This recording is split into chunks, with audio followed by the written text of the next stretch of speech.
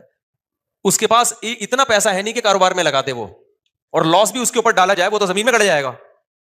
ہاں اس کی حماقت سے لاس ہوا ہے تو پھر اس کی ذمہ داری ہے. یعنی اس نے جیسے دکان کھولی چھوڑ گیا رات کو, سونے کی دکان کھولی, پیسہ آپ نے دیا, دکان وسیم نے بنائی, سونے کی دکان کھولی ہے اور سو رہا ہے اس میں. یہ دکان کس کی کھولی تھی اس نے؟ سونے کی, گولڈ کی دکان کھولی اور سو رہا ہے. چور سارا گولڈ لے کے چلے گئے. اب اس کو بھرنا پڑے گا کیونکہ یہ نقصان کس سے ہوا ہے؟ اس کی کوتاہی سے ہوا ہے. سونے کی دکان کون تالے لگائے بغیر چھوڑ دیتا ہے؟ یا اس نے کاروبار میں قیمت اتنی کم رکھی کہ اس کی حماقت تھی, اس سے نقصان ہو گیا. جہاں مزدور کی یا جو مزاربت پہ کام کرنے والا آدمی ہے اس کی حماقت سے جو نقصان ہوگا اس کا تو وہ ہوگا. جو قدرتی طور پہ کاروبار میں ہوتا ہے, کاروبار میں کسٹمر ہی نہیں آ رہے, تو وہ ٹوٹلی نقصان کس کا ہے؟ انویسٹر کا ہے. تو یہاں ایک اشکال ہوگا کہ انویسٹر بیچارے کا کیا قصور ہے. انویسٹر کا یہ قصور ہے تو نے پیسے دیے کیوں؟ تو پاگل ہے, تجھے اتنی عقل نہیں ہے کہ جیب جو اللہ نے ہم لوگ جو جیبیں سلواتے ہیں کوئی سائڈ کی کوئی اوپر کی, وہ اس لیے کہ اپنے پیسے کہاں رکھیں. یہ جو دوسروں کی جیبیں ہیں یہ آپ کے پیسے رکھنے کے لیے نہیں ہے. دوسرے کا اکاؤنٹ دوسرے کے پیسوں کے لیے کھولا ہے, آپ نے دوسرے کا اکاؤنٹ کھول لیا اپنا پیسہ رکھنے کے لیے, تو آپ سے بڑا تو اسلام آپ کو اس حماقت اور بیوقوفی کی سزا دیتا ہے. اور دنیا میں جتنے بھی لا ہے نا, ساری دنیا کی عدالتوں کا بھی یہ لا ہے کہ اگر آپ نے کسی کو پیسہ دیا اور وہ کھا گیا تو آپ قانون کے ذریعے نہیں لے سکتے. ہر جگہ عدالت کیا کرے گی؟ عدالت صرف یہ کرے گی جس نے پیسہ کھایا اس کو بلائے گی. پاکستان کا بھی یہ لا ہے, بلائے گی کہ آپ نے واقعی کھایا, آپ کہاں میں کھائے, میں دل سے مانتا ہوں کہ میں نے وسیم کے 1 کروڑ روپے کھائے ہیں. عدالت کہے گی کہ آپ واپس کریں, آپ بول دو میں نہیں کر سکتا واپس. نہ اس پہ پوری دنیا میں کوئی جیل ہے, پوری دنیا میں پاکستان سمیت کچھ بھی نہیں ہے اس پہ.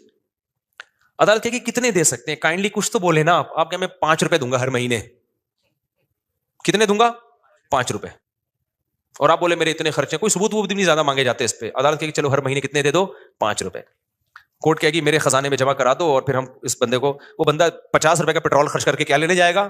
5 روپے. اس کے بعد پھر ایک دن آپ نے کہا میں نہیں دے رہا, اس دفعہ میرے پاس 5 روپے نہیں. عدالت پھر نوٹس بھیجے گی, آپ کورٹ میں گئے, جج نے پوچھا کیوں نہیں دے رہا, تو نے پکا وعدہ کیا تھا میں ہر مہینے 5 روپے دوں گا.